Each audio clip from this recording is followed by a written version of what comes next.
Jacó, por exemplo. Vocês lembram quando Jacó enganou o pai dele? A palavra Jacó significa enganador. Mas quando Jacó se encontrou com Deus, o nome dele mudou de Jacó para alguém se lembra qual o nome? Jacó para quê? Israel, que significa lutando com Deus e prevalecendo. Então, uma mudança de nome significa uma mudança de caráter. Vocês se lembram de alguém no Novo Testamento cujo nome foi trocado? Quem foi ele? Saulo, o perseguidor, que foi trocado para o quê? Paulo, o discípulo. Logo, uma mudança de nome significa uma mudança de caráter. Nomes na Bíblia significam alguma coisa.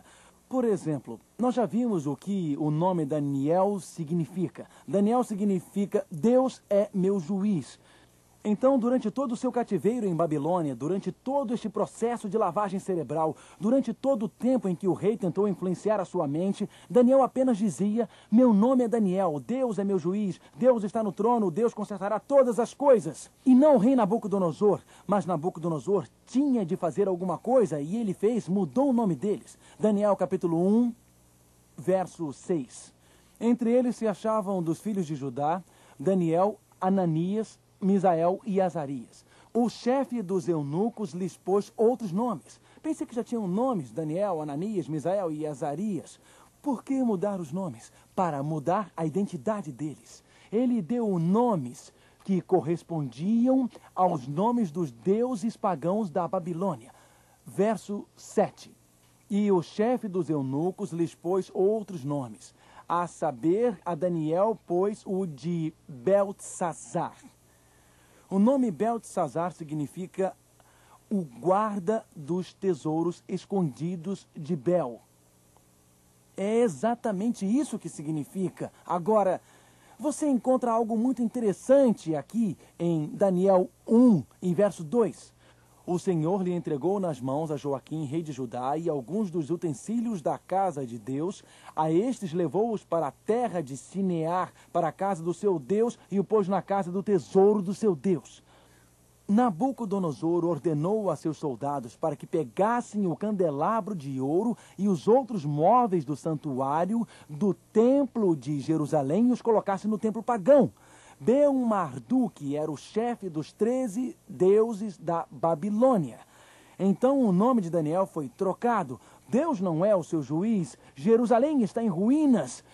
Deus não é o seu juiz, Jerusalém está completamente escravizada. Nós temos os vasos sagrados, nós temos o candelabro, nós temos os vasos que vocês usavam na adoração israelita. Bel é o responsável por eles agora, e o seu nome é Beltesazar. Você ajuda Bel, o guarda dos tesouros escondidos de Bel.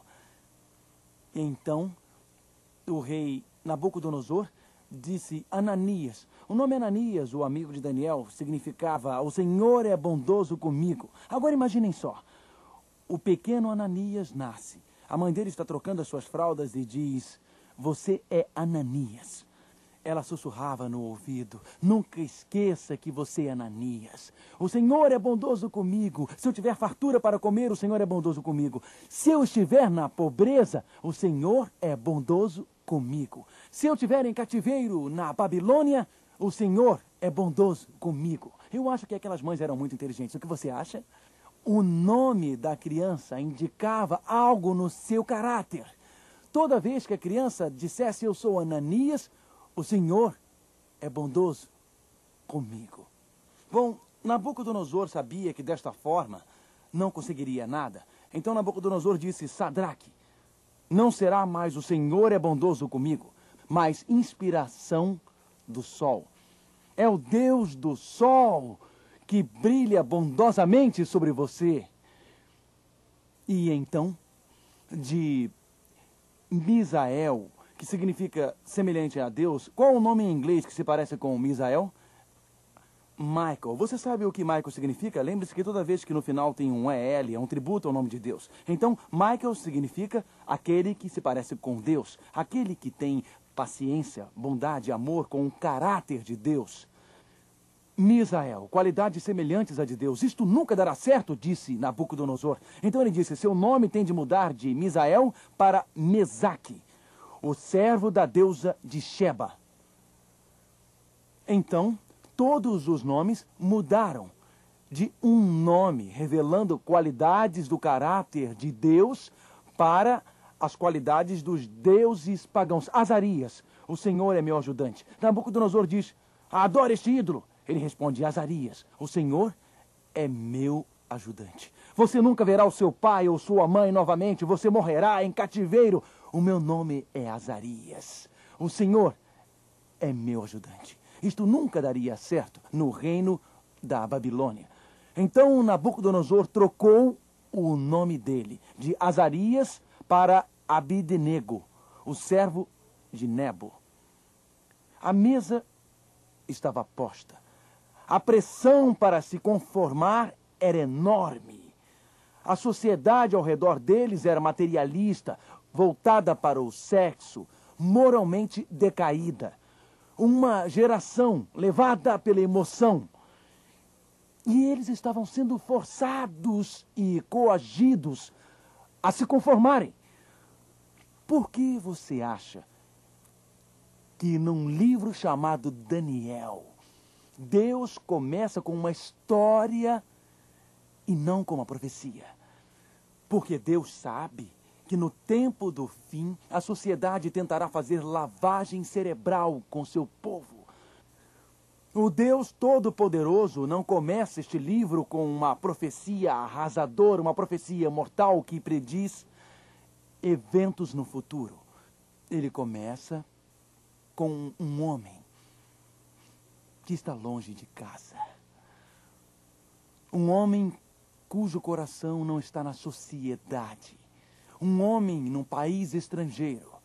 Um homem que sofre toda a influência para fazer o mal. Às vezes eu converso com jovens e eles dizem, sabe, hoje é quase impossível ser cristão e servir a Deus, porque todos na minha escola fazem sexo antes do casamento. Todos estão fazendo. Todos na minha escola estão envolvidos com drogas, todos na minha escola estão envolvidos com bebidas alcoólicas e festas, e com isso tudo é impossível servir a Deus nesse ambiente. Bom, eu trabalho numa fábrica onde todo mundo pragueja e diz palavrões, todo mundo conta piadas indecentes. Num ambiente onde eu trabalho é impossível servir a Deus. O empresário diz, você não consegue servir a Deus e ser honesto, porque eles dizem, se você quer ser ambicioso, você tem que ser desonesto. Daniel é o exemplo de um homem numa sociedade corrompida e sem Deus, cuja mente poderia ter sido moldada pela sociedade. As Escrituras dizem, Daniel capítulo 1, Daniel 1 e verso 8. Daniel 1 e verso 8, a Escritura diz, e resolveu Daniel firmemente não contaminar-se com as finas iguarias do rei e nem com o vinho que ele bebia. Então pediu Daniel ao chefe dos eunucos que lhe permitisse não contaminar-se. Note, Daniel resolveu em seu coração. O que a palavra resolveu significa? A palavra resolveu significa que ele decidiu. A palavra resolveu significa que ele determinou-se. A palavra resolveu significa que ele escolheu. Daniel decidiu em seu coração. Daniel determinou em seu coração. Daniel escolheu no recôndito de sua mente. Na Bíblia, o termo coração, no Velho Testamento em particular, é um termo muito especial. O coração é o centro de ambos, o intelecto e a emoção.